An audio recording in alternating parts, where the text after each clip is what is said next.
All right, so now that you've learned how to find clients and how to get your business going with freelance jobs, I'm going to cover some important things to consider and keep in mind related to freelancing.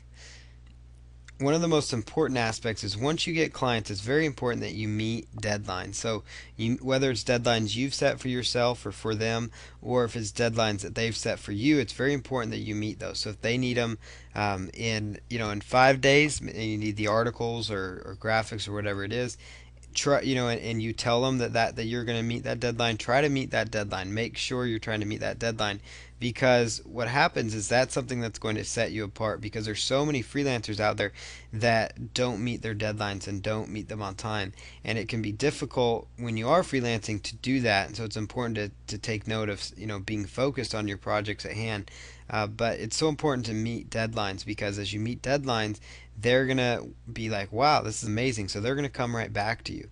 And then also they're going to refer you to somebody else, and then you'll get more business that way. So by just simply meeting deadlines, you can really maintain a good relationship with the people you're doing work with, and they will oftentimes come back to you, or they will refer you to somebody else. And so it's a great way to keep your business growing. So meeting deadlines is a very important aspect of freelancing. Another important thing is to maintain open communication with your clients. So what that means is, whether it's, through email, or if it's through phone calls, or even instant messaging, or other social networking aspects like, Twitter direct messages, or Facebook post or something on Facebook walls or Facebook emails.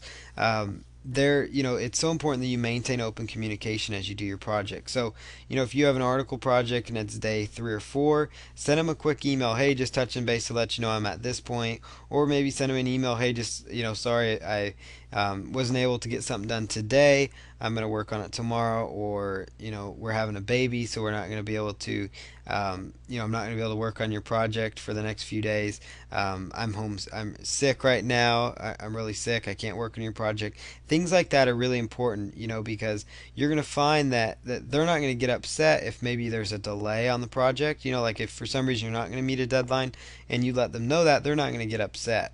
Typically they're going to just say, okay, great, thanks for telling me. But they would get upset if you didn't tell them. So it's so important to maintain your open communication, because that will set you apart again from the other freelancers. It's one of those things you can use to set yourself apart from the other ones. The most important aspect, probably a very important aspect besides meeting deadlines and maintaining open communication, is to stay focused. And that means just to stay focused and on the efforts and on the project at hand. So if you're creating a mini site for somebody, then once you start that, focus your time. Focus, okay, the next 30 minutes I'm going to devote to just this project, so I can make some headway on this project. If it's an article writing task, say, okay, I'm not going to get up from my computer till I've written 3 of the 10 articles for this client. And then, go back and go for another 30, 45-minute chunk. Say, I'm going to write another 3 articles. I'm going to write another 3 articles the next day.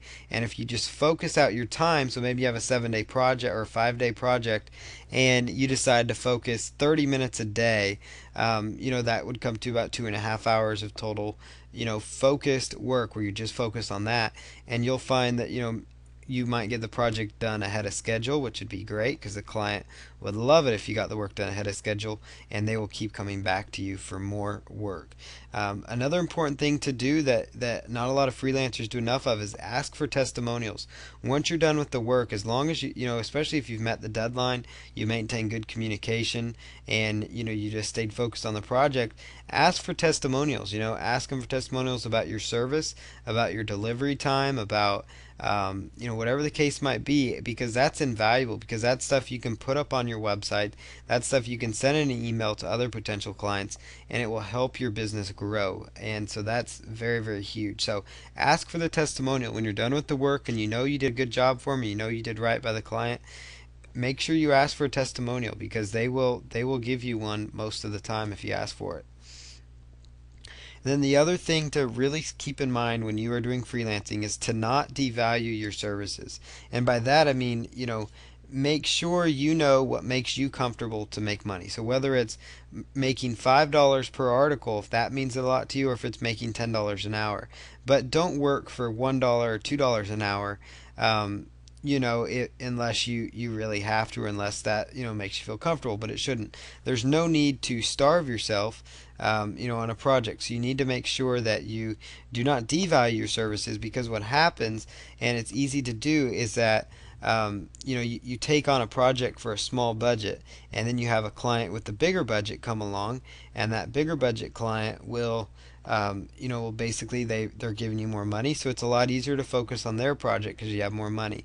And what happens is that smaller client will sit there, and it becomes kind of a almost a nag for you, and so you don't meet the deadline, and then they get upset, and then they'll say bad things about you, maybe. So it's just not a good situation. So you don't want to devalue your services. So you want to keep your services.